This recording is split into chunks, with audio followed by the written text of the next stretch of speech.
ہم سب کے بیچ تشریف فرما، ہم سب کے محسن اور بہی خواہ اور اس سرزمین باگمارا کی جامع مسجد کے امام جناب حضرت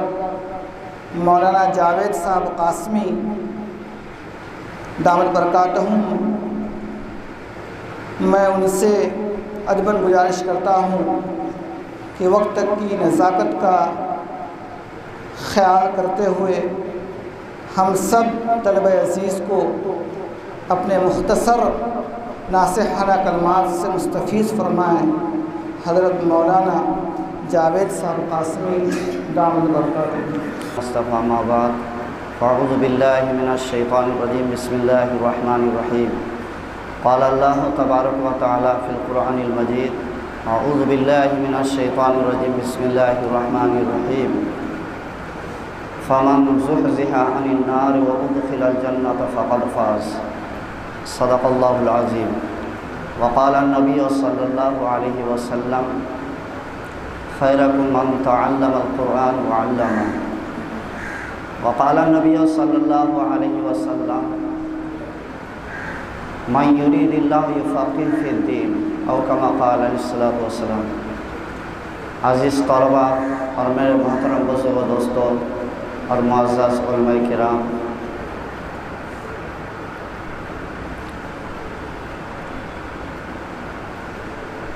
اللہ تبارک و تعالیٰ کا بے حد احسان اور کرم ہوا کہ اللہ تبارک و تعالیٰ نے ہمیں آپ حضرات کے سامنے چند باتیں عرض کرنے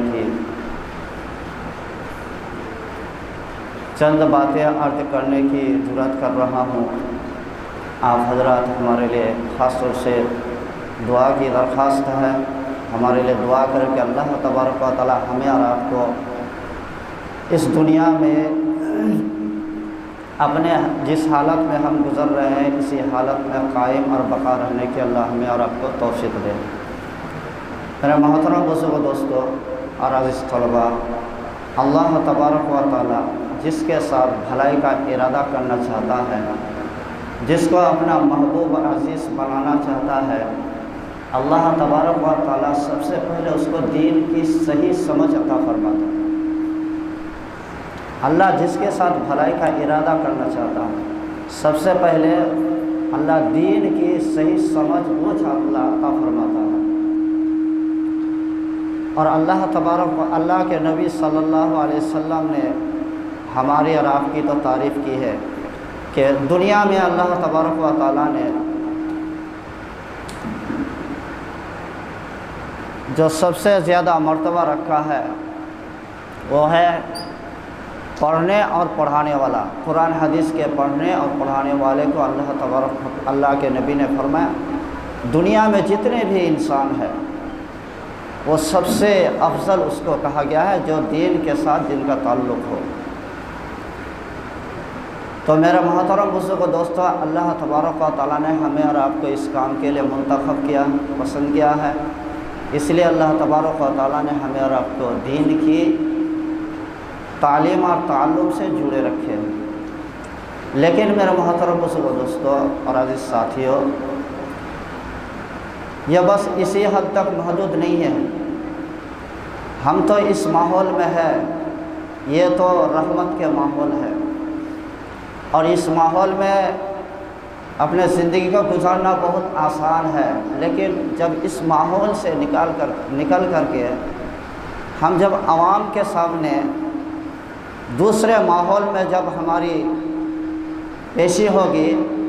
جب اس ماحول میں ہماری زندگی صحیح کٹ جائے گی، تو میرے محترم بزرگ و دوستو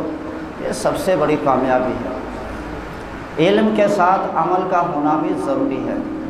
علم کے ساتھ عمل کا ہونا بھی ضروری ہے۔ اس علم اور عمل میں فرق یہ ہے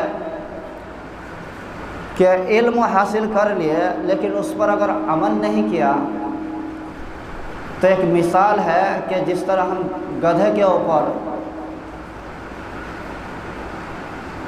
بوجھ لاد دیتے ہیں وہ گدھے کو احساس تک نہیں ہوتا، چاہے جتنا بھی بوجھ لاد دو اس کا بس یہی مقصد رہتا کہ ہمیں اپنی جگہ تک پہنچانا ہے۔ تو عالم ہو گیا لیکن اگر اس کے پاس عمل نہیں ہے تو اس عالم کی مثال اس گدھے کی سے ہے جو اس کے اوپر جس طرح وہ بوجھ لاد کر کے لے جا رہا ہے اس کو احساس نہیں ہوتا۔ اس لیے ہم نے علم تو سیکھ لیا، اگر عمل نہیں ہے تو ہم اس گدھے کی طرح ہے، یہ عمل شرط ہے۔ تو میرے محترم بزرگوں دوستو، اللہ کے نبی صلی اللہ علیہ وسلم نے جو ہمیں خیر کا جو ٹائٹل دیا ہے، یہ علم کے ساتھ عمل بھی ہونا چاہیے، تب ہم اس دنیا میں کامیاب ہو جائیں گے، اور اللہ تبارک و تعالیٰ کامیاب کریں گے اس دنیا میں بھی اور آخرت میں۔ اور اللہ تبارک و تعالیٰ نے قرآن کے اندر تو اس کامیابی کے ایک نمونہ بتا دیا ہے کہ دنیا میں جیسے کرو گے ویسے ہی ہمیں آخرت میں ملے گا، ویسے ہی آخرت میں ہمیں بدلہ ملے گا۔ اللہ تبارک و تعالیٰ اسی بات کو قرآن کے اندر فرمایا، فَمَنْ زُحْزِحَ عَنِ النَّارِ وَأُدْخِلَ الْجَنَّةَ فَقَدْ فَازَ، کہ دنیا میں رہتے ہوئے اللہ کے احکامات کو پورا کرتے ہوئے جو ہماری زندگی اگر کٹ جائے گی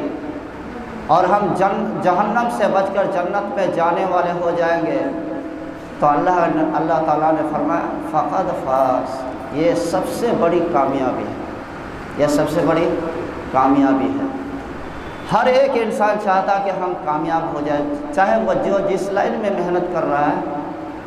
وہ اسی لائن میں کامیابی کو تلاش رہا ہے، لیکن حقیقت میں اصل کامیابی ہے کہ انسان جہنم سے بچ کر کے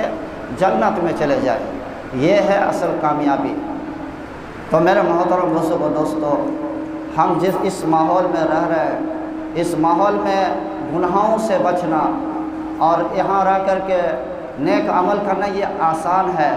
لیکن ہمارے اس ماحول سے نکل کر کے جب ہم دوسرے ماحول میں پہنچیں گے، وہاں اگر اسی ماحول کی طرح اگر اس ماحول میں جا کر کے اپنی زندگی کو اسی طرح گزار دیا تو سمجھ لیجئے کہ اللہ تبارک و تعالیٰ ہماری اور آپ کی کامیابی لکھی۔ اس لیے میرے محترم بزرگوں دوستو، ہم علم کے ساتھ ساتھ عمل کی مشق بھی کریں، اور یہ جب بچپن میں کوئی چیز دل میں اتر جاتی ہے تو پھر یہی جوانی میں بڑھاپے میں میرے محترم بزرگوں دوستو ساتھیوں یہ چیز نکلتی نہیں ہے۔ اگر اس ماحول میں اگر ہم بگڑ گئے تو دنیا میں کوئی ایسا ماحول نہیں ہے جہاں پر ہماری سدھار ہوگی۔ اس لیے ہمیں اور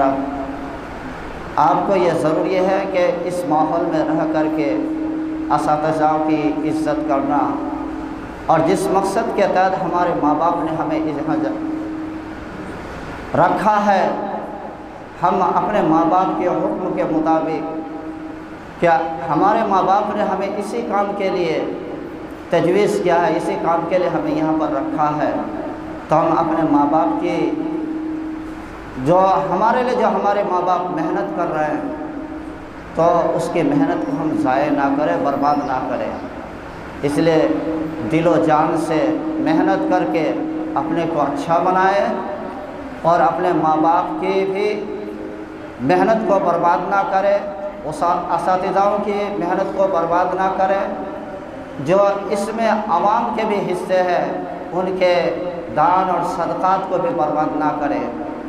اللہ تبارک و تعالی ہمیں اور آپ کو کرنے سننے سے زیادہ ان چیزوں پر